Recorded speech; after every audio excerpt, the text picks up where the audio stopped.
we have one of our fellow Oasians come up here and talk?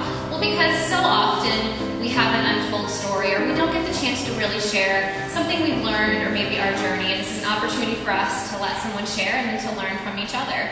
So, Autumn, I always ask a few questions if you're new to Oasis, so I ask them a few questions to kind of get to know them, nothing too deep, but Autumn works as an intellectual property paralegal, sounds really fancy, and her favorite book is 1,000 Splendid Suns by Khalid Hosseini, and favorite restaurant is Houlihan's, so if you want to take her out to an awesome place, take her to Houlihan's.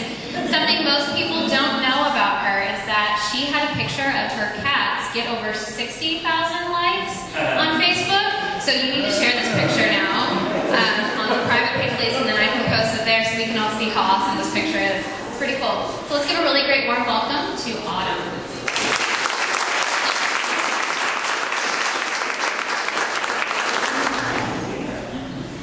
Community has special importance to me because I had a somewhat unstable and lonely childhood. My father was in the Navy for 20 years.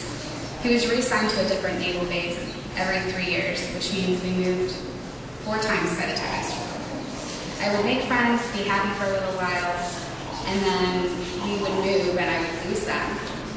This cycle played on repeat throughout my childhood. By the time I was a teenager, I built up walls around my heart and lived with shallow friendships and acquaintances. I also didn't have the support of an extended family. Pretty much all of my relatives live in northeastern Iowa, nowhere near where we lived. We only visited them once a year. The only people I could really rely on were my parents and my older brother. When I was 12, we moved to a small town near Corpus Christi, Texas. Some military families live there, coming and going all the time. However, in school it seemed like everyone had been there forever, and that outsiders weren't welcome, at least not very quickly. It took me a while to make even one friend, someone who had recently moved into the area. I was raised Catholic, of course, one of many go to church, twice a year kind of families. I didn't really enjoy going to Mass though. It was strange and uncomfortable with all the rituals and kneeling. I didn't understand most of it and felt like I was missing some piece of the puzzle.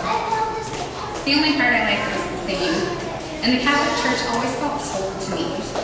The church members only talked with their own family, and nobody really said hello to you before and after, or tried to get to know you.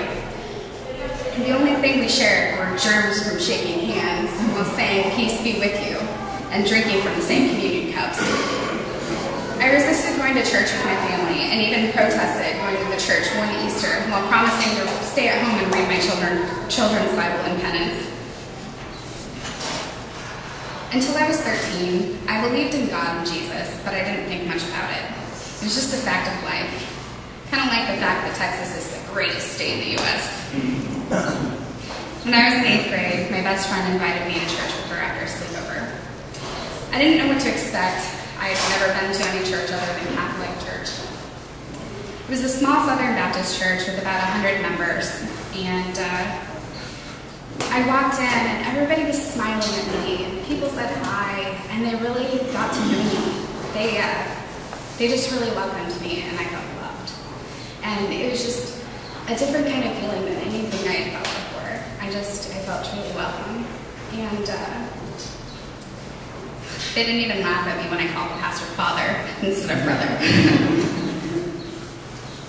And so I started going to church with her every Sunday. Sunday school, youth group on Wednesday nights, anything that I could. I was hooked.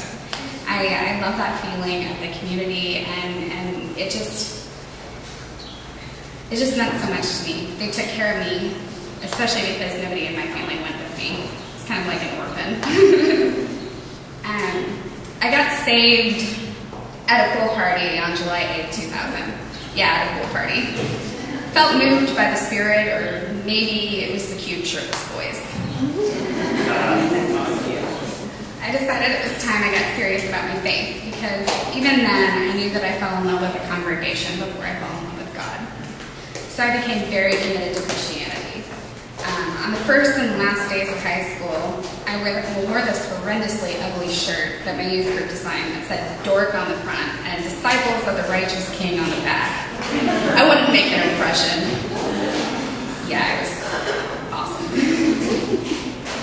to church camp, I volunteered at BBS, I went on mission trips, anything to get more into the church. But then I decided to get the hell out of Texas after graduation, and I moved to Kansas City for college. I left my church behind, convinced that I could find another one that I loved just as much in Kansas City. I got to college and immediately started the search for a new church. I looked for another Baptist church, kind of like my old one, and I searched for a while, but I didn't find anything that gave me that same community feeling that really kind of wrapped their arms around me like my previous church. Beliefs weren't the problem. It was just that feeling of community wasn't there. It was a sad journey for me those first few months in college. So eventually I stopped the search and immersed myself in the college community. I took classes that made me think critically about what I believed and why, and it really opened my eyes and I began questioning myself. My faith in God was severely shaken, and it really is amazing how quickly all my beliefs fell away. Before I went to college, I had my faith and a community. During college, I lost my community, or I lost my faith, but I still had my community. And then after college, I had neither. I was really missing that feeling of belonging and camaraderie that comes with being in a community. I had friends, but not really a big group of friends.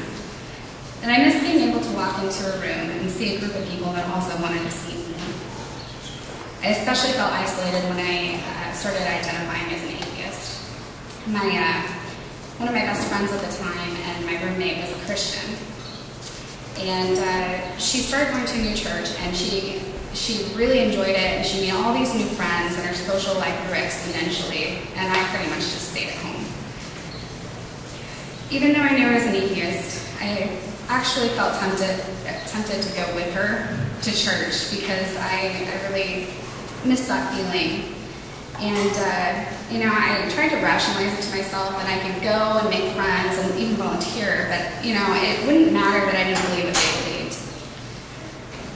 But I eventually decided that I would just be lying to myself, and it just wouldn't turn out well. But I still kind of had that feeling of longing for years. As soon as I heard about Oasis, though, I just knew it was the community for me. I mean, community without religion, acceptance, love. It's everything that I was looking for. I came the first Sunday, and I've been here ever since.